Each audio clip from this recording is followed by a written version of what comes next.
এনজিটির নির্দেশ কার্যকর করতে মন্দারমণি সমুদ্র তীরের হোটেল রিসর্ট ভাঙার নোটিশ স্থগিত করল হাইকোর্ট।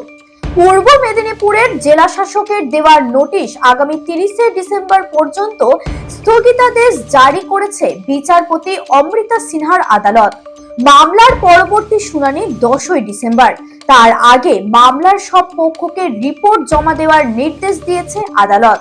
আপাতত স্বস্তিতে মন্দারমণির হোটেল মালিকেরা। 140টা হোটেলকে ভাঙতে বলেছিল, আজকে কলকাতা হাইকোর্টে মাননীয় বিচারপতি অমৃতা সিনহা সেটা স্টে করে দিয়েছে।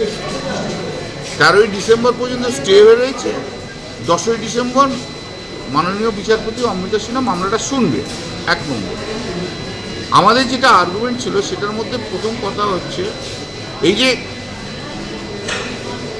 জয়েন্ট কমিটিকে ডিসাইড করতে বলেছিল ট্রাইব্যুনাল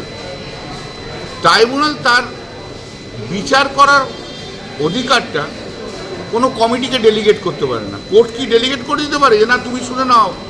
হতে পারে কি? হতে পারে না। যে কাজ যার কাছে আছে তাকেই ডিসাইড করতে হবে। নেক্সট হচ্ছে ট্রাইব্যুনালের কমিটিটাই, ট্রাইব্যুনাল যেটা কনস্টিটিউশন হয়েছিল সেটাই ব্যান্ড, কারণ ইকুয়াল নাম্বারের মেম্বার থাকা উচিত, সেই মেম্বার ছিল না। চতুর্থ হচ্ছে মোস্ট ইম্পর্টেন্ট, যেটা হচ্ছে আইনে আছে কজ অফ অ্যাকশন হওয়ার 6 মাসের মধ্যে অ্যাপ্লিকেশন করতে হবে ট্রাইব্যুনালের কাছে। এখানে 96 সাল থেকে 2008-9 সাল পর্যন্ত সমস্ত হোটেল তৈরি হয়ে গেছে। সেখানে এখন তুমি 10 বছর 12 বছর পর কী করে মানে অ্যাপ্লিকেশনটাই এন্টারটেন করলে? বেসিক জায়গাটাতেই আমরা বলেছি, জজ সাহেব বলেছেন পুরোটা শুনবে, শুনে জাজমেন্ট দেবে।